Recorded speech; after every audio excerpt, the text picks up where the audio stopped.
सोना सबसे ज्यादा मांग वाली कीमती धातुओं में से एक है। यह सबसे मूल्यवान धातुओं में से एक है और धन और शक्ति का प्रतीक है। इसे प्राप्त करने के लिए खनिकों को टन भर चट्टानों को संसाधित करना पड़ता है। लेकिन क्या आपने कभी सोचा है कि सोना कैसे बनता है?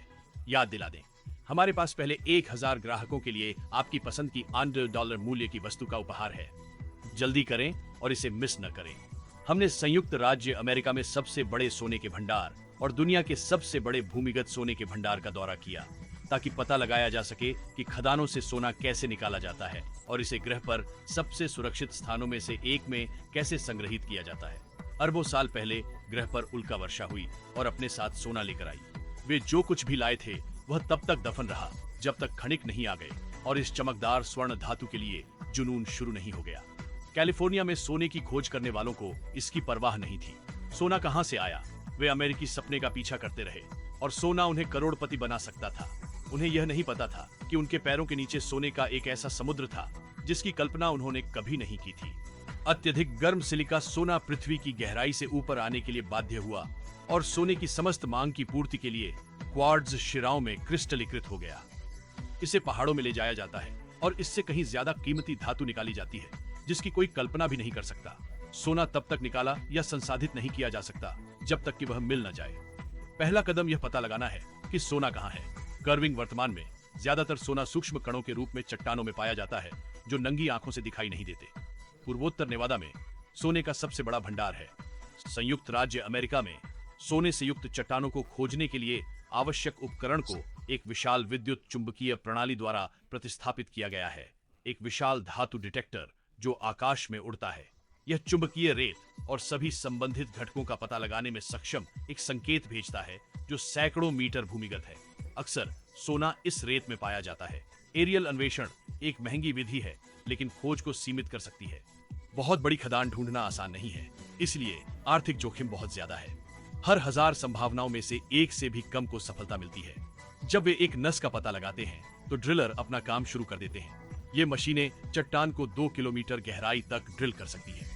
पूर्वोत्तर नेवादा में सोने की खदान संयुक्त राज्य अमेरिका में दूसरी सबसे बड़ी सोने की खदान है। यह दुनिया की सबसे बड़ी खनन बहुराष्ट्रीय कंपनी वेरी गोल्ड का है। यह 2 खदानों से बना है, एक भूमिगत और एक खुली खदान, 80 मीटर से ज्यादा चौड़ी और 450 मीटर गहरी। हर दिन 6 टन सोना युक्त चूना पत्थर उड़ाया जाता है। जब वे विस्फोट करते हैं तो वे पहले चट्टान को ड्रिल करते हैं और फिर ईंधन के साथ संयुक्त अमोनिया नाइट्रेट से बने विस्फोटक को डालते हैं। वे हर बार 700 से 900 टन अमोनिया नाइट्रेट का उपयोग करते हैं। प्रत्येक टन खनिज के लिए 600,000 टन चूर्णित चट्टान, जिसमें केवल 3 ग्राम सोना हो सकता है। सोने की एक छड़ बनाने के लिए बहुत सारी चट्टान की आवश्यकता होती है। एक बार के लिए लाखों टन चट्टान की आवश्यकता होती है। इस खनिज को निकालने के लिए अरबों डॉलर की आवश्यकता होती है। आजकल सोने की कीमत लगभग $63 प्रति ग्राम है और खनिक कोई खर्च नहीं छोड़ते। ये फावड़ा दुनिया का सबसे बड़ा है और इसकी कीमत $20 मिलियन से अधिक है। लोडिंग ट्रक 270 टन अयस्क तक पकड़ सकते हैं और फावड़ा 3 स्कूप में 1 टन लोड करता है। ट्रक खाली आता है और 1 मिनट में पूरा लोड लेकर निकल जाता है। ट्रक अयस्क को उतारते हैं और कन्वेयर बेल्ट इसे एक विशाल घूमते हुए ड्रम में जमा करता है। अंदर विशाल स्टील की गेंदें इसे पीसकर पाउडर बना देती हैं। चट्टान को तब तक कुचला जाता है जब तक कि वह रेत न बन जाए और पानी के साथ मिलाकर मिट्टी बना ली जाए। फिर इसे अगले चरण के लिए विशाल टैंकों में डाला जाता है। बहुत पतला घोल बनाने के लिए साइनाइड की थोड़ी मात्रा मिलाई जाती है। साइनाइड उन कुछ रसायनों में से एक है जो सोने को घोलते हैं। फिर कोयले के छोटे छोटे टुकड़े मिलाए जाते हैं जो घोल से सोने को फंसा लेते हैं और उसे अशुद्धियों से अलग कर देते हैं।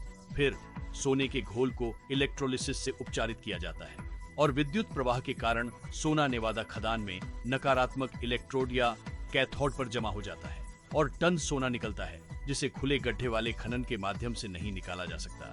इसलिए वे आधे किलोमीटर की दूरी पर एक बहुत महंगी और खतरनाक खोज के लिए भूमिगत हो जाते हैं ताकि 80 किलोमीटर लंबी सुरंगों के नेटवर्क से बनी एक अंधेरी और अजीब दुनिया तक पहुंच सके। यहाँ औसत तापमान 60 डिग्री है और खदान में दुनिया की सबसे बड़ी एयर कंडीशनिंग प्रणाली है। सोना निकालने के लिए खुले गड्ढे वाली खनन तकनीक का ही इस्तेमाल किया जाता है। सबसे पहले विस्फोट किया जाता है। फिर फावड़े से खनिज इकट्ठा किया जाता है और ट्रक के भर जाने तक गिरने वाली चट्टान को छाना जाता है। ट्रक खनिज को सतह पर ले जाता है जहां उसे संसाधित किया जाएगा। सोना सल्फाइड की एक मोटी परत से ढका होता है। खनिज और पानी को एक विशाल कक्ष में 224 डिग्री तक गर्म किया जाता है।